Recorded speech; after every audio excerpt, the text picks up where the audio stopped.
আমাকে এমন একটি মানুষ দেখাই দেন যে মানুষটার নাম জাহান্নামের খাতায় লিখে রেখেছেন। পয়গম্বর আরবী সাল্লাল্লাহু আলাইহি সাল্লাম মুসা আলাইহিস সালাম আল্লাহর দরবারে যখন বললেন, আল্লাহ তাআলা বললেন, ওরে মুসা, আমার বান্দা যার নামটা জাহান্নামের খাতায় লিখে রেখেছি তাকে তুমি দেখতে চাও, কারণটা কি? পয়গম্বর মুসা আলাইহিস বললেন, ও আল্লাহ, আপনার বান্দা যে কারণে জাহান্নামের খাতায় নাম রয়েছে ওই কারণ থেকে আমার কওমদেরকে বলে দিব, আমি নিজেও পরহেজ করে চলবো। আল্লাহ তাআলা বললেন, সাবধান, তুমি জাহান্নামীকে দেখে জানো, রাগ না হও। ওরে মুসা, তুমি তো রাগী মানুষ, যদি রাগ হয়ে যাও তাহলে তো লোকটা কষ্ট পাবে। পয়গম্বর মুসা আলাইহিস সালাম বললেন, আল্লাহ আপনি বলেছেন রাগ করা যাবে না, আমি রাগ করব না, কিন্তু দেখতে চাই। পয়গম্বর মুসা আলাইহিস সালামকে বললেন, ওরে মুসা, তোমার বাড়ির সামনে যে রাস্তা আছে সেই রাস্তায় চলে যাও, রাস্তায় যাওয়ার সাথে সাথে দেখতে পারবে ওই জাহান্নামের খাতা যার নামটা আছে সেই ব্যক্তি তোমার সামনে দিয়ে যাবে। তবে সাবধান, তুমি তাকে কিছু বলতে পারবা না। সকালবেলা বেলা ওঠার আগ থেকেই পয়গম্বর মুসা আলাইহিস সালাম ওই জাহান্নামী ব্যক্তিকে দেখবেন। এমন অবস্থা, পয়গম্বর সাল্লাল্লাহু আলাইহি সাল্লাম মুসা আলাইহিস সালাম ওই রাস্তায় দাঁড়িয়ে আছেন। দাঁড়িয়ে থাকতে থাকতে ওই জাহান্নামী ব্যক্তিরা রাস্তার সামনে দিয়ে যাচ্ছেন, বলতেছেন যে এই ব্যক্তিটাই মনে হবে, ধীরে ধীরে দেখেন যে ওই ব্যক্তিটাই। পয়গম্বর মুসা তাকায় দেখলেন, আর ওই বান্দাটাও পয়গম্বরকে তাকায় দেখলেন, কিন্তু কোনো কথা হলো না। তার কারণ আল্লাহর আদেশ হয়েছে, পয়গম্বর মুসা আল্লাহ তাআলার আদেশের উপরে কিছু করতে পারেন না। কথা দিয়েছে কিন্তু। পয়গম্বর মুসা আলাইহিস সালাম দেখলেন বিকালবেলা হঠাৎ করে আবার আল্লাহর দরবারে গেলেন, মালিক আপনি আমাকে এমন একটি মানুষকে দেখাই দেন যে মানুষটাকে আপনি জাহান্নাম থেকে দিবেন, হেফাজত করে তাকে জান্নাতে দিবেন, সেই মানুষটার কথা আমাকে বলে দেন। আল্লাহ তাআলা বলতেছেন, রে পয়গম্বর, কারণ কি? একবার জাহান্নামীকে দেখতে চাইলে আবার এখন জান্নাতওয়ালাকে দেখতে চাও। পয়গম্বর বললেন যে ইবাদত করেছে যার কারণে সে জাহান্নামে থেকে বেঁচে জান্নাতে যাবে, তার আমলটা দেখে দেখে আমার কওমের মধ্যে বলে দিব এবং আমি নিজেও ইবাদত করব। আল্লাহ তাআলা বললেন, তুমি ওই যে জায়গায় দাঁড়িয়ে ছিল, বেলা ডুবার সময় তুমি ঠিক সেই জায়গায় সময় মতো উপস্থিত হও, আমার জান্নাতি ব্যক্তিটাকে তুমি দেখতে পারবা। পয়গম্বর মুসা আলাইহিস সালাম সেই রাস্তায় দাঁড়িয়ে আছেন। এমন অবস্থায় একই টাইমে বেলা ডুবার সময় ওই যে জান্নাতি ব্যক্তিটা মুসা আলাইহিস সালামের সামনে দিয়ে যাইতেছে। হঠাৎ করে মুসা আলাইহিস সালাম থমকে গেলেন। সকালবেলা যেটাকে দেখলাম জাহান্নামী, আল্লাহর কাছে জান্নাতীকে দেখতে চাইলাম, আবার সন্ধ্যার সময় জান্নাতীকে আমাকে দেখাই দিল। মাথা থেকে পা পর্যন্ত তাকিয়ে দেখে সকালবেলা যেই বান্দাটা ছিল জাহান্নামী, ওই ব্যক্তিটাই জান্নাতি হয়ে মুসা আলাইহিস সালামের সামনে দিয়ে যাইতেছে। আল্লাহর কি কারিশমা, আল্লাহর কি কারিশমা! পয়গম্বর মুসা আলাইহিস সালামের মাথা নষ্ট হয়ে গেল। সকালবেলা তাকে দেখলাম জাহান্নামী, বিকেলে আবার সেটাই দেখি জান্নাতি। কারণটা কি? তোর পারে মালিকের সামনে কথা বলার জন্য পয়গম্বর মুসা আলাইহিস সালাম গেছেন। মুসা আলাইহিস সালাম বলেন, ওরে মালিক, সকালবেলা যাকে জাহান্নামী দেখলাম, সন্ধ্যার সময় সেটাই কি তো আবার জান্নাতি দেখলাম। আল্লাহ তাআলা বলেন, ওরে মুসা, ওই সকালবেলা জাহান্নামীটা পাহাড়ের কিনারায় এসে এমন ভাবে তওবা করেছে, এমন ভাবে কান্নাকাটি করেছে, রাহাজানি করেছে, আমি আল্লাহ তাআলা তো ওই জাহান্নামী ব্যক্তিকে ক্ষমা করে না দিয়ে পারলাম না। ওরে মুসা, তার চোখের কান্নাটা, তার চোখের অশ্রুটা আইনুন বাকাত মিন খাশিয়াতিল্লাহ, যে চক্ষুটা আল্লাহর ভয়ে কান্দে, আল্লাহর জন্য চোখ থেকে অশ্রু বাইর হয়, সেটা তো আমার কাছে দামি, আমার কাছে খুব দামি হয়ে গেছে।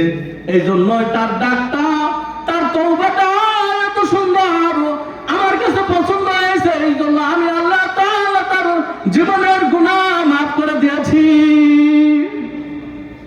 মুহতারাম হাজিরিন, আল্লাহ তাআলা এই ক্ষমা, যারা তওবা করে, তওবা আল্লাহর কাছে তওবা চায়, গুনাহ করার পরে অনুতপ্ত করে, গুনাহ করেছে গভীর রাতে উঠে আল্লাহর দরবারে কান্নাকাটি করে, কুদরতি পায়ে সিজদা করে, আল্লাহ পাক রব্বুল আলামিন ওই কুদরতি পায়ে সিজদা করাওয়ালা, গভীর রাতে কান্নাকাটি করাওয়ালা, তওবাকারীওয়ালাকে এমন ভালোবাসেন। আল্লাহ তাআলার পয়গম্বর বলেছেন এই জন্য যে এমন ভাবে তওবা করে, তওবাটা এমন ভাবে করে সে যেন এইমাত্র মার গর্ভ থেকে ভূমিষ্ঠ হলো। অতি গভীর হয় রজনী যখন, নীরবে প্রভুর নাম ডাকিও তখন, প্রভুর করুণা যদি পাইবারে যাও, গভীর রাতে উঠে প্রভুর গুণগান গাও। কার গুণগান গাবে? গভীর রাতে আল্লাহর সাথে বান্দার সম্পর্ক হয়ে যায়। কোন আকাবির ওয়ালি হতে পারে নাই গভীর রাতে উঠা ছাড়া, কোন আকাবির, কোন পীর আল্লাহর কুদরতে পায় গভীর রাতে সিজদা করা ছাড়া এরকম ওলি হতে পারে নাই। আরে বান্দা, যদি কেউ কারোর জীবন থেকে গুনাহ খাতা মুছতে চাও, তাহলে গভীরে উঠে আল্লাহর কুদরতি পায়ে পড়ে যাও। মুহতারাম হাজিরিন, আল্লাহ তাআলা এইভাবে বান্দাকে মাফ করে। আল্লাহ তাআলা বলেন ওই চক্ষুটা এত দামি, আইনুন বাকাত মিন খাশিয়াতিল্লাহ, যে চোখটা আল্লাহর ভয়ে কান্নাকাটি করে, এই চোখটা আল্লাহর কাছে অনেক দামি, অনেক দামি। হযরত আবু বকর সিদ্দিক রাদিয়াল্লাহু আনহু আশারায়ে মুবাশশারা 10 জন সাহাবী জান্নাতের মধ্যে একজন আবু বকর সিদ্দিক রাদিয়াল্লাহু আনহু এমন কান্নাকাটি করেছেন, রাস্তা দিয়ে হেঁটে গেছে, পথিমধ্যে দেখেছে একটি মরা গাছ। আবু বকর বলতেছে, আরে এই মরাটা গাছটাকে যখন মালিকে দেখবে এই গাছটা মারা গেছে, সাথে সাথে এই গাছটিকে নিয়ে খড়ি করে দিবে, তাকে জ্বালানি হিসেবে তাকে পুড়ে ছারখার করে দিবে, তার কোনো হিসাব নাই। আমি আবু বকর যদি একটা মারা গাছ হতাম। মুহতারাম হাজিরিন, ওয়াক্ত জাহানের বাদশা হযরত ওমর ফারুক রাদিয়াল্লাহু আনহু মৃত্যুর ভয়ে, ওই জাহান্নামের ভয়ে এমন ক্রন্দন করেছে, কাঁদতে কাঁদতে চোখ দিয়ে কান্নার পানিটা গেল হয়ে গেছে। হযরত ওমর রাদিয়াল্লাহু আনহু এমন কান্নাকাটি করেছে, সাহাবায়ে মায়েদের মধ্যে এমন কান্নার আওয়াজ আসতো। আকাবির আমাদের মুরব্বিদের থেকে শুনেছি, সকালবেলা মা বোনদের ঘর থেকে কোরআনের আওয়াজ আসতো, কোরআনের আওয়াজ আসতো।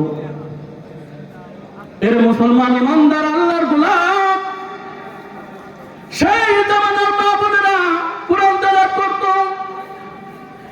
ওই জামানার মুরব্বিদেরকে খুঁজলে পাওয়া যাইত মসজিদে। সাহাবা আজমাইনদের কেউ খুঁজার জন্য যদি বাসায় আসতো, জিজ্ঞেস করা হতো কোথায় গিয়েছে, সাহাবা আজমাইন তার স্ত্রী বলতো সে মসজিদে আল্লাহর কুদরতে পায়ে সিজদা করতে গিয়েছে। এখন আপনাকে আমাকে খুঁজলে তার বাড়ি থেকে বাড়িওয়ালা বলে যে বাজারে মুড়ি গেলে পাওয়া যাবে, ঠিক না? কিন্তু না না, এমন আল্লাহওয়ালা ছিল,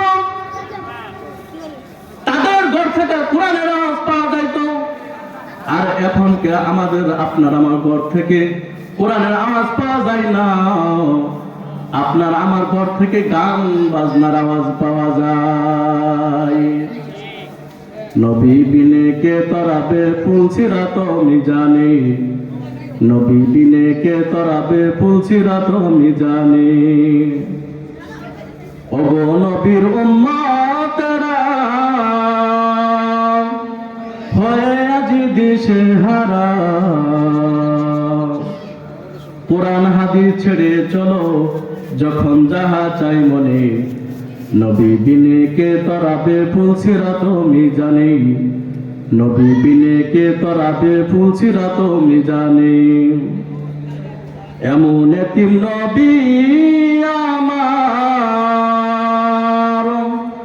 পিতা মাতা নাই যে তাহার, তারপরও কত মারণ মারলো তারে কাফের বেদিন দুশ্মনে, নবী বিনে কে তরাবে ফুলসিরাত মিজানে, নবী বিনে কে তরাবে ফুলসিরাত মিজানে।